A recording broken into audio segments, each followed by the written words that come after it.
next we talk about the foreign trade sector of India during the British rule. Now, foreign trade sector in India during the British rule also remained highly unbalanced. India under the British rule became an importer of finished goods like cotton garments, other consumer goods like shoes, and an exporter of raw material. This is a typical indication of the poor or of the low level of development of the Indian economy. When an economy is at very very low level of development, then it is primarily exporting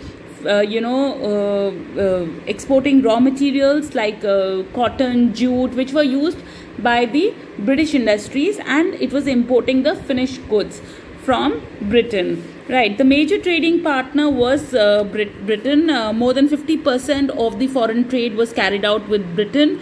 Exports and imports were carried out with Britain, and this was primarily because of the opening of the Suez Canal, which reduced the time and cost involved in traveling from Britain to India. Right, initially the ships had to go all the way around the African continent to reach Britain, which would increase the cost of traveling.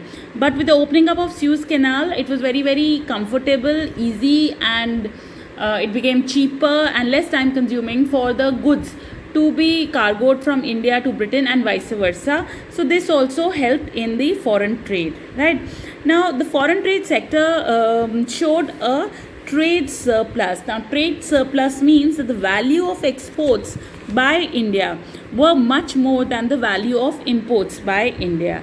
Right, now this means that gold and foreign currency should have flown into India, and it should have led to the development of the Indian economy. However, this did not happen. This trade surplus in fact led to drain of wealth of Indian economy.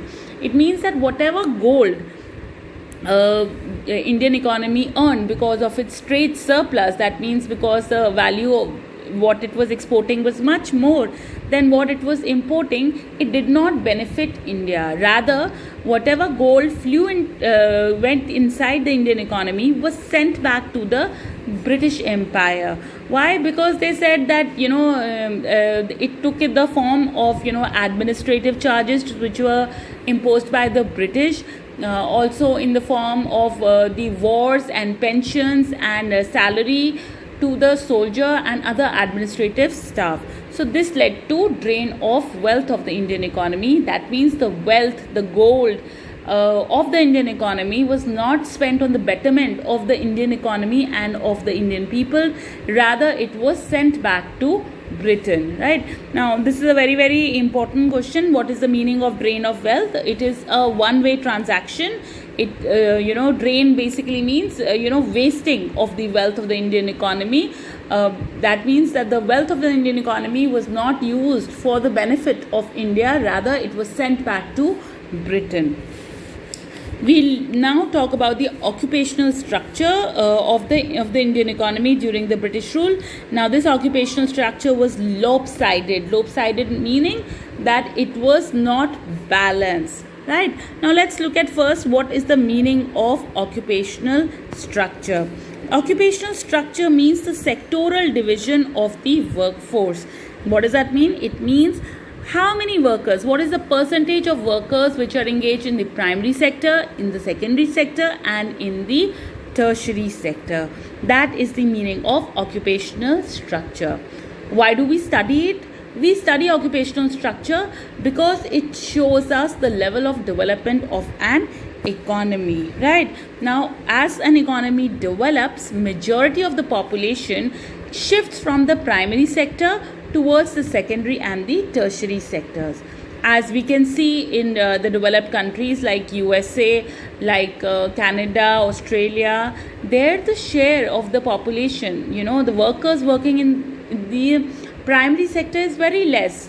What are they? They are majority of the workers are either engaged in manufacturing or they are in the tertiary sector. In fact, most of the workers are in the tertiary sector. They are, if you look at the developed economies, they have more of professionals like doctors, engineers, and IT professionals rather than agriculturists. So occupational structure shows us the level of development of an economy. Now, if you look at the occupational structure of the Indian economy, it shows low level of economic development. Why? Because we find that during the British rule, around 75% of the population is engaged in agriculture or the primary sector. Only 10% in manufacturing, because there were hardly any industries. So, the share of manufacturing sector was very, very less, and around 15% in the tertiary sector. So this shows very low level of economic development. Also, there were regional variations in the occupational structure. Regional variations means there were regional differences in the occupational structure. That means that in some areas there were more workers engaged in the primary sector, whereas in other areas where the industries grew in the second half of the 19th century, the share of the primary sector decreased and the share of the manufacturing and tertiary sector increased.